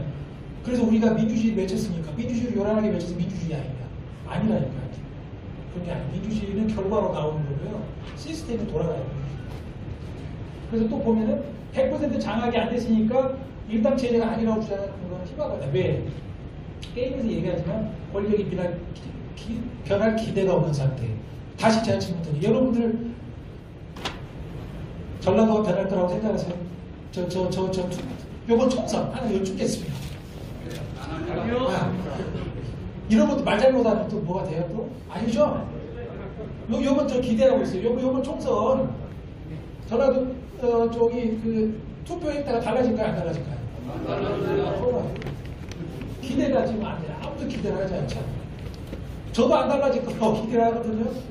다른 분들 다 어떻게 생각해요? 다 안 달라진다고. 그러면 여기서 끝나면 안 돼요. 여기서 끝나면 안 된다니까요. 보세요. 여러분 서울 시민들이잖아요. 이 지역에 사는 사람들 입장에서 한번 생각해 봅시다. 이 지역에 사는 사람들 어떻게 예상하고 있을까요? 달라질 거라고 생각하면 안 달라질 거예요. 안 달라질 거라고 생각하면 그 사람의 행동을 어떻게 할까요? 안 달라지죠. 그럼 그 특정 정당을 대하는 자세는 어떻게 될까요? 땡큐죠. 변하지 않는 거예요. 저 같은 사람이 아무리 얘기를 해도 안 변한다. 그런 게 바로 이런 게 일단 최고입니다. 민주주의를 외친다고 민주주의가 아니라 이런 식으로 비판을 해야 돼. 비판. 네. 전 이런 걸 얼마든지 건전한 비판이라고 보거든요. 혐오는 안 돼요. 혐오도 안 되고 편견도 안 돼요. 전라도 사람, 우리 경상도 사람, 서울 사람 다 우리 이쪽 지금 얼마나 민망한지 아세요? 솔직히 이 좁은 나라에서 이 편안하고 이렇게 얼마나 민망합니까? 보면 다 이 가까운 나라에 차 타고 2시간 가면 다 가는 동네인데. 그래서 문제는 뭐냐면 어떤 그런 건전한 비판이 필요하다. 그리고 이렇게 어떤 이 1급 체제가 정말로 지역 발전을 가로막는 것이다. 그렇기 때문에 이번에 4.10 총선이 중요하기도 하지만 그 4.10 총선에서 조금이라도 달라지는 걸 기대하려면 이 중앙에 있는 정치권에서 상호작용을 예상해서 전략적 마인드를 가지고 메가시티를 외치더라도 외쳐야 한다는 얘기예요. 중요한 건 뭐냐면 이게 핵심이라는 게 이런 게. 근데 이건 빼놓고 항상 보면 엉뚱한 데를 긁고 있는 거예요. 엉뚱한 데를. 알겠습니다. 그래서 아까 말했죠. 지방 권력이 바뀌지 않는다. 모두가 같은 기대를 한다. 그래서 가장 큰 문제는 그 기대다. 그래서 기대에 자기 실현성, 기대에 자기 실현성. 경제학이 거시경제 나오고 있거든요. 기대에 자기 실현성이 있어요. 어떤 자기 실현성이냐. 예를 들면 이런 거죠. 불황이냐 호황이냐 경제 문제잖아요. 그렇죠? 호황은 다른 게 호황이 아닙니다. 모든 게 앞으로 경제가 좋아질 거라고 같이 기대를 하면 정말 호황이 찾아와요. 왠지 아세요? 돈을 같이 쓰니까. 투자를 많이 하니까. 불황이 찾아올 거라 생각하면 어떻게 될까요? 그럼 정말로 불황이 찾아오는 거예요. 이 권력에 대한 기대도 마찬가지예요. 자, 그래서 표 몰아주기, 스톡홀름 증후군, 스톡홀름 증후군 이런 거죠. 그래서 뭐냐면 저는 이제 저 솔직히 그래요. 저는 이제 고향이 거긴데 제가 좀 이제 그 외국에 유학생활을 하면서 이제 멕시코도 가보고 미국도 가보고 캐나다도 가보고 다녀보면서 보니까 이 지역을 또 여러 군데를 다녀봤어요. 가만히 생각해 보니까 이런 게 객관적으로 보이는 게 정말로 내 고향의 발전을 가로막는 게 뭐냐 이런 거더라고요. 자, 거기 스톡홀름 좀 뭔지 아세요? 우리 전라도민들이 정말로 섭섭해할 사람들은요 그 정당이에요. 그 정당이란 뭐냐면 그 지역에서 완전하게 권력을 장악하고 있는 정당이 있을 거 아니에요. 변화의 기대가 없이. 그렇지 않습니까? 그럼 그 정당의 책임이 뭐예요? 저처럼? 그렇지 않아요. 근데 뭐냐면 오히려 같이 편들어요. 근데 또 말하지만 솔직히 말해서 그 정당은요 전라도 사람들 편이 아니에요. 그 정당은 끼리끼리 자기들의 어떤 연줄 네트워크로 묶여있는 그 집단의 편인 거예요. 하시는 행태 보면 알잖아요. 그분 전라도 사람도 아니에요. 다 서울 살고 있잖아요. 그렇습니다. 정말이에요. 정말 나 뒤집어보세요. 전라도에도 지방자치단체장, 국회의원, 한 사람들 뭐 다 보세요. 자기 자녀들은 다 서울 살아요. 서울 아니면 경기도 살든지 아니면 미국 살든지. 그러니까 지방 발전에 관심이 없는 거라니까요. 진짜. 왜 관심이 없게? 자기가 안 사는데? 자기가 거기 안 사는데? 저 오늘 고속버스 타고 2시간 반 왔다니까요? 새만큼이 그렇게 요란하게 한다고 하는데 KTX가 없어요. 그러니까 눈이 많이 와가지고 늦을 뻔했는데 예. 근데 관심이 없어요. 왜 그런지 아세요? 자기가 안 사니까. 어차피 표를 찍어줄 건데. 그것도 그거 아세요? 나중에 그 사람들 자기들 임기 끝나잖아요. 얼마 전에 그거 보셨어요? 안 보셨어요? 뉴스 한번 검색해보세요. 지방자치단체에 하는 사람들이 그 지역에 자기 아파트가 없어요. 자기 아파트는 서울에 있어요. 뭐 사냐고 전세 사죠. 자녀들은 다 서울서 학교 보내고. 그런 사람 왜 찍어주냐는 거예요. 그런 사람들을. 이게 스톡홀름 그런 거 아니에요? 그거 반대해야 되는 거 아니에요? 앞장서서? 그렇잖아요. 이게 잘못된 거라고. 이게. 근데 왜 그러냐면 그게 또 뭐냐면 기대의 자기 실현성 때문에 그런다니까. 왜 그러냐면 그렇게 해봐. 찍어줄 걸 알기 때문에. 안 막힐 거라는 걸 알기 때문에 그럴 필요가 없는 거예요. 그래서 저는 이렇게라도 문제 얘기를 저는 항상 해왔어요. 뭐 누가 들어주는 일이 없지만 오늘 불러주셔서 감사드립니다. 불러주셔서 감사드립니다. 아니 아까 조금 마무리할게요. 네. 제가 이렇게 얘기했어요. 이 지방 내부자들이라고 이 사람들이 금에 환장이에요. 금에 환장한 사람. 솔직히 말하면 이제 또 보세요. 얼마 전에 지역 뉴스 보니까 또 누군가를 뭐 저기 전주에다가 전략 공천한다. 난 정말 그 소리 들으면 막 기분이 안 좋아요. 왜냐면 그 사람 전라도 사람 아니에요. 그 지역 사람도 아니에요. 옛날에 올라가가지고 자기 부모가 전라도 사람. 아니 그 사람은 모른다니까 전라도에. 근데 서울 가서 자기 뿌리가 전라도니까 인연이 있으니까 전라도로 공천 보낸다. 서울에서 나서 서울에서 학교 다니고 서울에서 공부해서 서울에서 출세해서 반평생 이상을 서울에 살아온 사람을 지역에 공천한다는 거예요. 이게. 그러면 이게 서울에서 이게 낙하산 공천을 통해서 지역을 장악하는 거잖아요. 이게. 그렇지 않습니까 이게? 그 사람 내부자들. 그럼 잘 보세요. 그럼 그런 사람들이 중앙당에서 공천을 해서 지역에 내려오면 그 사람들이 정말로 지역민들의 얘기를 들을까요? 중앙에서 자기 공천인 사람 말을 듣겠어요. 공천만 말을 듣는 게 내부자잖아요. 내부자들. 저는 이 얘기해요. 내부자들. 금에 환장하면서 금에 환장했다고 좋아하거든요. 금에 환장하는 거예요. 네, 그래서 이런 게 그런들의 이게 뭐냐? 이게 바로 그들의 선거는 바로 이 욕망과 야망의 욕망이에요. 정말 지역민들을 위한 그런 어떤 발전을 위한 어떤 이런 게 아니고 자기 어떤 그런 야심. 그런 것들이 뭐예요? 또 말하면 짧게 하겠습니다. 이 지역에 있는 거 줄. 다 줄이에요, 줄. 끼리끼리 줄. 네, 줄이 있는 사람, 줄이 없는 사람. 저는 솔직히 줄이 없어요. 저 줄 없어요. 줄 없으니까 이런 걸 하고 다닐 수 있어요. 솔직히 줄이 있으면 좋아요. 대한민국 사회에. 전 그래서 얘기합니다. 전 주의사람 어디 얘기하는지 아세요? 그 정당 찍어라. 당신 줄이 있냐? 솔직히. 그 정당 쪽에 줄이 있으면 찍어라. 솔직한 거 아니에요? 아니 정치도 솔직하게 뭔가 얻자고 거잖아요. 아니 인연이고 뭐고 간에 좋은데 근데 솔직히 우리 이제 뭔가 얻자고 하는 거잖아. 그럼 당신들 정말 생각해서 민주당 쪽에 자기 줄이 있다. 아니 누구 간에 거기 줄 대서 뭐 내가 그 사람 되면 나 뭐 하나 해줄 수 있고 만들 수 있고 뭐 솔직히 말해서 끼리끼리 내 쪽을 통해서 연주를 통해서 뭐 하나 해줄 수 있다. 줄이 있다. 찍어라. 그럼 찍는 것이 맞다. 나라도 찍을 거 같다. 난 안 찍는다. 난 줄이 없다. 그럼 찍어주고 뭔가 얻는 게 있어야 될 거 아니에요? 그럼 얻는 게 없는 사람 왜 찍냐는 거예요, 이게. 아니, 솔직히 그런 거 아닙니까? 그런 거잖아요. 이 한 표가 얼마나 중요해요. 이 한 표가 이게 가벼운 게 아닙니다. 한 표, 내가 요 연구를 한번 해보라. 이 대한민국 유권자들의 한 표가 얼마짜리인가 한번 해보라. 그 아이디어가 있어. 한번 생각해보세요. 1년 쓰는 예산이 몇백 조잖아요. 몇백 조. 그렇죠. 그걸 한번 우리 한 표로 계산해봐요. 이게 이렇게 싼 게 아니에요. 이렇게 값싼 게. 그걸 왜 아무 찍어주냐, 이 말이에요. 이렇게 비정상적 과열 상태에 따라서. 아니, 이런 주장을 제가 하는 게 이상해요? 아니, 이거 시민의 권리 아닙니까? 그렇지 않습니까? 맞습니다. 네, 그렇잖아요. 그 권력인 거예요. 지방 권력, 큰 권력이에요, 여러분. 지방이라고 무시하면 안 돼요. 돈은 없어요, 솔직히 돈은. 권력은 있어요. 큰 권력이에요, 그거.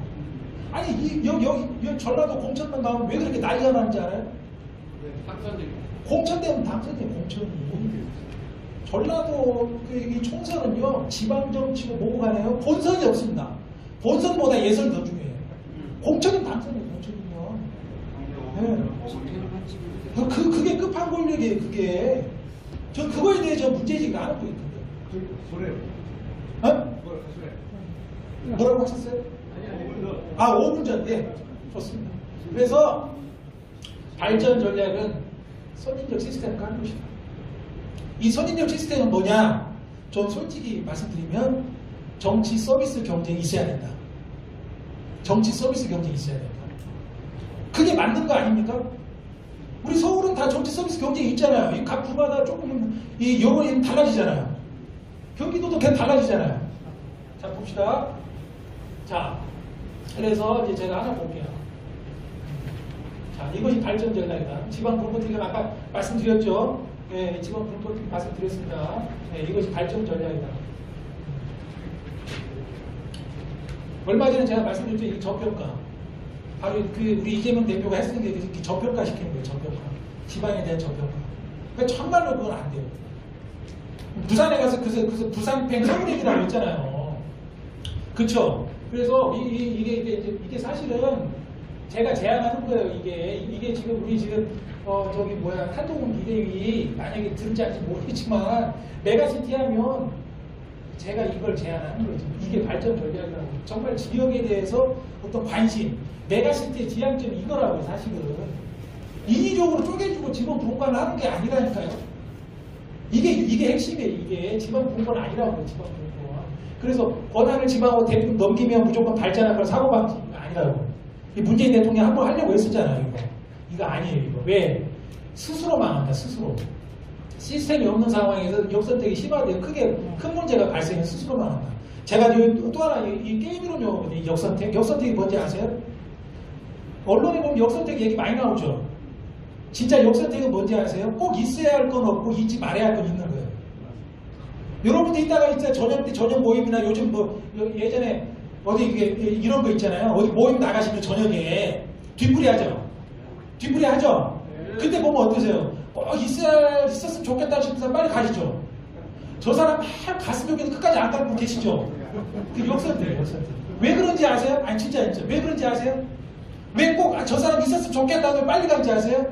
그분은 인기가 많으니까 딴 데서 오라는 데 많아요. 그냥 빨리 가는 거라고. 저 사람 갔으면 좋겠는데 안 간 분이 있죠. 왜 안 가고 있는지 알아요? 오라는 데가 없으니 거기 있는 거예요. 계속. 그럼 방법은 어떻게 해야 될까요? 그런 분들은 좀 냉정해서 불친절해져야 돼요. 그런 분들한테. 거기 남아있는 건 그나마 다른 데보다 이곳이 가장 친절하기 때문에 안 가고 있는 거예요. 네, 그래서 예를 들면 그게 쉽게 말하면 역선택. 우리 이 지역에도 보면 있어야 할 것은요 시스템인데 없애야 할 것은 부패거든요. 근데 그게 없애야 할 건 있고 있어야 할 건 없잖아요. 이런 걸 꼭 봐줘야 돼요.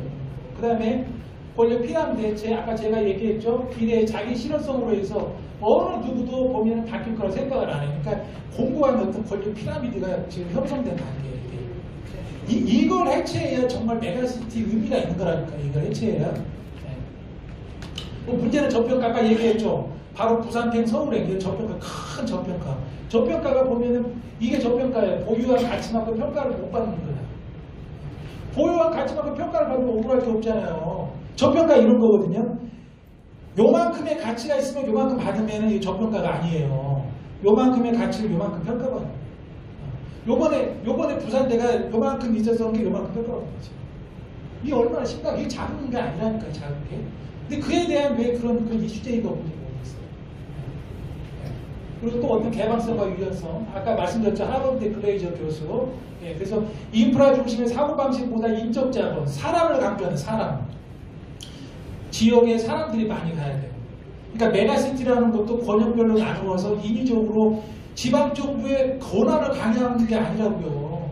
그 지역에 청년들이 많이 가야 돼요. 청년들이. 그 인적 자본. 예. 사람들이. 그러면 보세요. 클레이저 교수가 한 얘기대로 무슨 말이냐면 이분이 이래요. 자기 제자들이 얼마나 공부 잘했겠어요. 근데 어디 가서 사냐지 제자들 쭉 봤더니 주로 보면은 어떤 문화예술이 강한 곳에 많이 살더래요. 제자들이. 왜 그렇게 가냐 그랬더니 그게 좋다고 그런대요. 네. 근데 솔직히 서울과 지방의 가장 큰 차이는요. 문화예요. 문화. 그게 가장 큰 차이예요. 그리고 여러분 그거 아세요? 예전에 우리 선배님들 세대는 시골로 놀러 간다고 했잖아요. 지금 청년 안 그래요. 지방 청년 서울로 놀러 와요. 왜냐면 서울에 놀 게 많으니까. 지금 전라도에 지금 뭐예요? 지금 복합축구가 하나도 없어요. 하나도 없다니까요. 네, 그런 상태예요. 그래서 이 어떤 재미를 줘야 된다. 재미. 혁신도시가 실패한 이유가 왜 그러냐? 재미가 없어요. 재미가. 그러니까 이제는 기록이 아빠만 있는 게 아니라 이제는 가시고기 아빠까지 등장했대요. 그 마미들이 지방에 입자리 가면 아빠 혼자 서울에 나가서 모든 걸 자식에게 다 하고 온몸이 부서지더라 이렇게 하고 그런 다음에 이렇게 하면 또 이제 마미가 애 데리고 미국 가고 기록이 아빠고 네, 혁신도시가 실패한 이유. 또 하나, 요 얘기 꼭 하고 싶어요. 자, 이 얘기 꼭 하겠습니다.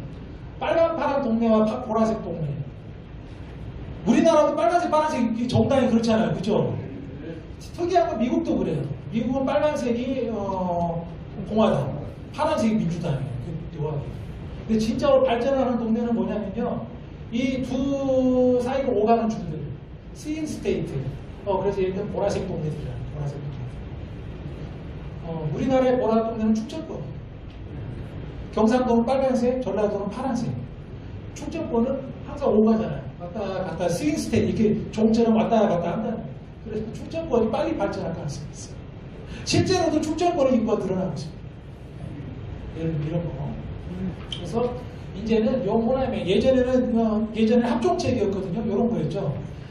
전라도 출향민들이 서울에 가서 출세한 사람들과 연맹해서 권력을 잡거나 아니면 경상도 쪽에서 권력을 잡거나 합종책. 이제는 영남과 호남이 서울 지역의 반목을 끝내야 된다. 지역대적으로.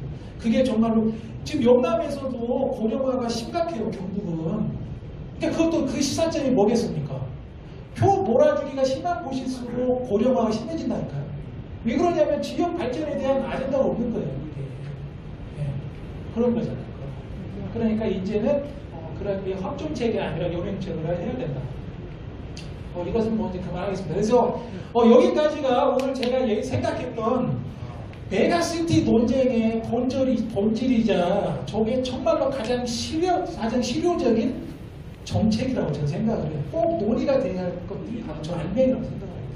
오늘 강의 여기까지 하고요. 그 다음에 네, 질의 응답 시간 질문 주십시오. 네, 강의 잘 들었습니다. 예. 전라도는 변치 않을 것이라는 것을 다 알고 있었습니다. 근데 그래도 전라도 출신이면서 국회의원 몇 선 하고 전남도 지사를 하고 국무총리를 한 이낙연이 네. 신당을 만들면 예. 옛날에 안철수의 사태를 보면은 바람으로 예. 거의 전석 30석을 거의 그때 국민의당이 쓸은 적이 있거든요. 예, 맞아요. 이번에 가능성은 어떻게 보십니까? 조금 말씀드리기는 좀 곤란하긴 한데 저는 정치인이 아니기 때문에. 근데 제가 좀 솔직히 말씀드려도 돼요? 이 투표 행태는 쉽게 달라지지 않을 건데 변수가 있어요. 변수가. 요번 상황의 변수가 뭔지 아세요? 요번 상황의 변수는 뭐냐면 그 이재명 대표에 대한 어떤 그런 사법 리스크가 변수예요. 왜 그렇게 신당 창당에 대해서 제가 좀 솔직히 말씀드릴게요. 사실입니다. 이 신당 창당을 왜 그렇게 민주당에서 그렇게 막 신당 창당하니까 이렇게 사실 이렇게 그렇게 막 그 오버해서 반응하는지 아세요? 사실 호남 안에서도 이런 움직임이 있어요. 실은. 호남에도 단체가 있고 이게 아까 제가 지금 얘기한 거 있잖아요. 이런 거에 대해 사실은 공감하는 지식이 많아요. 저하고 같이 이렇게 이런 문제 제기하고 같이 할 사람 많이 계세요, 사실은. 근데 막 여러 가지 이런 태클들이 많이 들어와요. 어저께도 무슨 이렇게 이렇게 활동을 하시는 분에 대한 막 가짜뉴스가 번져나오고 이런 거 있잖아요. 왜 그러냐면 견제를 많이 하는 건데 논란이 될 가능성이 있는 가장 핵심이 뭐냐면 그 이재명 대표가 사법 리스크가 있잖아요. 전라도 사람들이 아까도 제가 말씀드렸잖아요. 비정상적 과열이라고 했죠. 그 비정상적 과열의 근원이 뭐라고 생각하세요, 여러분들? 네? 공천. 그럼 봐봐요. 그럼 공천을 결정짓는 게 뭐냐는 거예요. 공천을 결정짓는 게 비정상적 과열이거든요. 민심이 있을 거 아닙니까? 그 민심이 원하는 건 제가 솔직히 말씀드리면 차기 대권. 근데 만약에 이재명 대표의 사법 리스크가 현실화되면서 저 사람 나중에 이렇게 그 문제가 돼서 예를 들면은 사법적인 문제가 정말 공론화되잖아요. 근데 그게 무슨 제 얘기가 아니고 만약에 3당 후보들이 등장을 해서 그 얘기가 그럼 이제 그 공론화될 거 아니에요. 계속해서 이렇게 문제 제기를 할 거 아니에요. 그러면은 아까 말대로 비정상적 과열 상태에서 또 다른 변수가 생기는 거예요. 사람이 생각할 때. 왜 그러냐면 전라도 민심은 저 중립적으로 근데 총선에 나서는 사람들은 이런 얘기를 더 공세적으로 할 거 아니에요. 이제. 왜냐하면 자기가 그 표를 얻기 위해서는. 그러면은 그 제3당이나 출마하는 사람들의 지배 전략은 뭐가 되냐면 가장 그 지금 민주당을 불리하게 만들고 민주당의 어떤 득표력을 가장 그 흠집을 낼 수 있는 가장 좋은 전략은 뭐냐면 이 대표의 사법 리스크를 갖고 전라도 민심에 해봐야 어차피 안 된다고 했거든요. 만약에 아니 당신들이 아무리 찍어준다고 하더라도 만약에 나중에 그게 그 때문에 말씀드린 대로 그러니까 저는 뭐 이렇다 저렇다 말씀드리는 건 아니에요. 근데 그게 변수가 될 가능성이 있어요. 그게. 알겠습니다. 그렇기 때문에 3당이 출연했으니까 당선되냐 뭐 많으냐 그 숫자 싸움이 아니에요. 그게. 문제는 그게 공론화 될 수 있다는 거예요. 공론화. 전라도. 그 포인트로 말씀드릴게요. 알겠습니다. 교수님 강의 잘 들었는데요. 간단하게 말씀드리겠습니다. 20세기 사고방식으로 저는 들어서는 안 된다고 생각합니다. 21세기 사고로 들어야 되는데 예. 우리나라가 왜 서울 메가시티 하나만 하면 끝나는지 말씀을 드리겠습니다. 예. 4시간 이내에 다 접근 가능합니다. 한 시장이고 한 경제 클러스터입니다. 그렇기 때문에 이거 서울을 제외한 다른 지역의 메가시티를 만들어서 하는 것은 언어 도단입니다. 그래서 한 메가시티로서 서울 전체로서 지금 그대로 잘 가고 있다. 이대로 가면 된다. 그런 생각을 가지고 있는데 교수님 어떻게 생각하는지 모르겠습니다. 정 좋은 질문이에요, 진짜.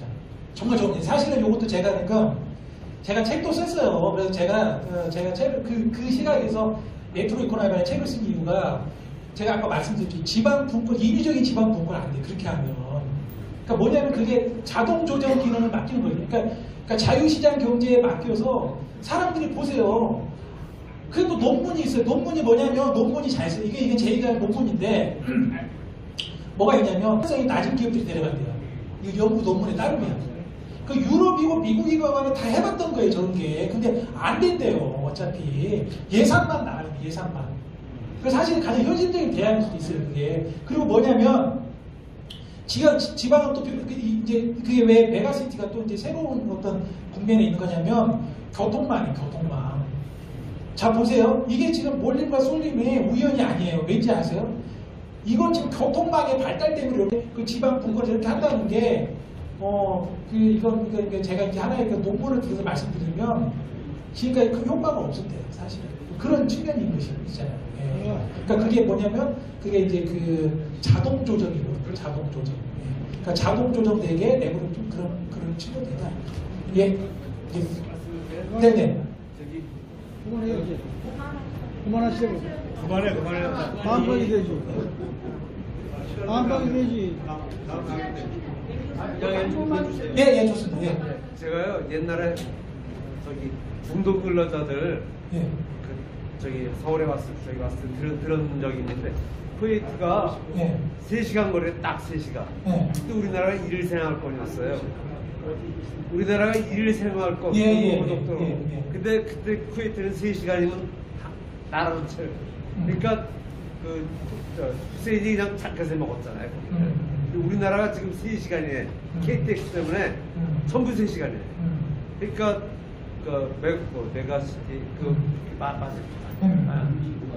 예, 맞아요. 그 같은 맥락인 것 같아요. 예. 알겠습니다. 오늘 여기까지 하겠습니다. 감사합니다.